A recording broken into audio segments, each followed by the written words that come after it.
श्री गणेशाय नमः। आज की वीडियो बहुत ही इम्पोर्टेंट होने वाली है। इसमें आप लोगों के लिए लेकर आई हूँ विनायक चतुर्थी व्रत की तिथि, समय, शुभ मुहूर्त व पारण विधि कथा। तो जानने के लिए वीडियो को पूरा जरूर सुनें। विनायक चतुर्थी या गणेश चतुर्थी हिंदू धर्म का एक प्रमुख पर्व है जो भगवान गणेश को समर्पित है और गणेश जी को विघ्नहर्ता और बुद्धि के देवता माना जाता है। इस दिन गणेश जी की मूर्ति स्थापित की जाती है और उनकी पूजा की जाती है। गणेश जी को सभी विघ्नों को दूर करने वाले माना जाता है, इसीलिए किसी भी शुभ काम की शुरुआत से पहले गणेश जी की पूजा की जाती है। गणेश जी को बुद्धि के देवता भी माना जाता है, इसीलिए छात्र गणेश जी की पूजा करके बुद्धि और ज्ञान प्राप्त करने की कामना करते हैं। विनायक चतुर्थी को नई शुरुआत का प्रतीक माना जाता है।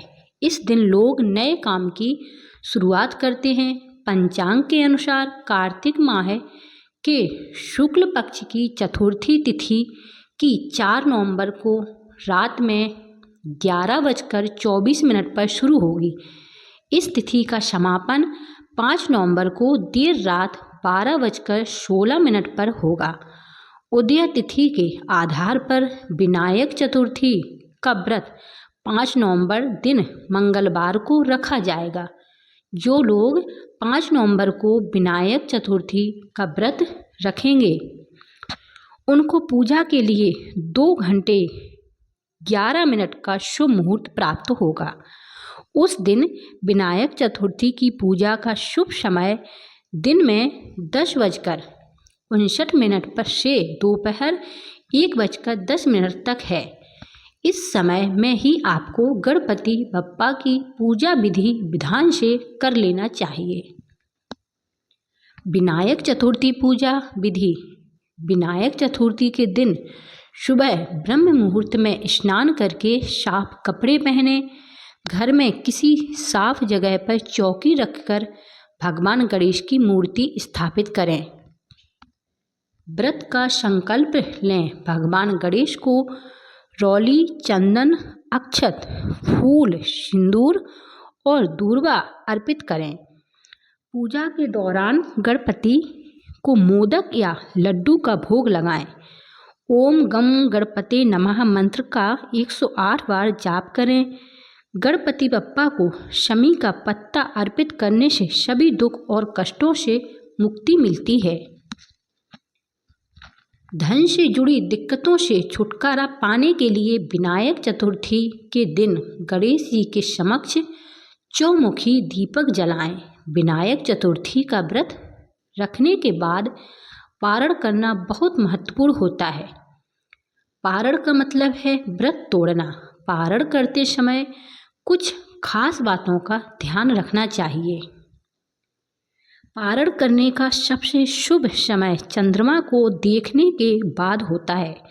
पंचांग में दिए गए मुहूर्त के अनुसार पारण कर सकती हैं। पारण करते समय मन को शुद्ध रखें और भगवान गणेश के प्रति श्रद्धा भाव रखें। पारण के बाद किसी मंदिर में जाकर दर्शन करें और गरीबों और ज़रूरतमंदों को दान भी करें। विनायक चतुर्थी व्रत कथा इस प्रकार है। पौराणिक कथा के अनुसार एक बार माता पार्वती और भगवान महादेव नर्मदा नदी के तट पर चौपड़ खेल रहे थे। खेल में हार जीत का फैसला करने के लिए महादेव ने एक पुतला बना दिया और उसकी प्राण प्रतिष्ठा कर दी।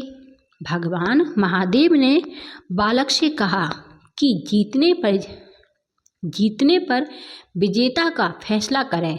महादेव और माता पार्वती ने खेलना शुरू किया और तीनों बार माता पार्वती जीत गईं।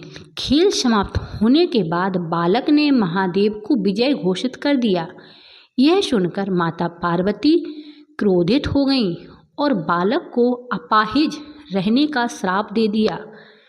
इसके बाद माता पार्वती से बालक ने क्षमा मांगी और कहा कि ऐसा भूलवश हो गया है।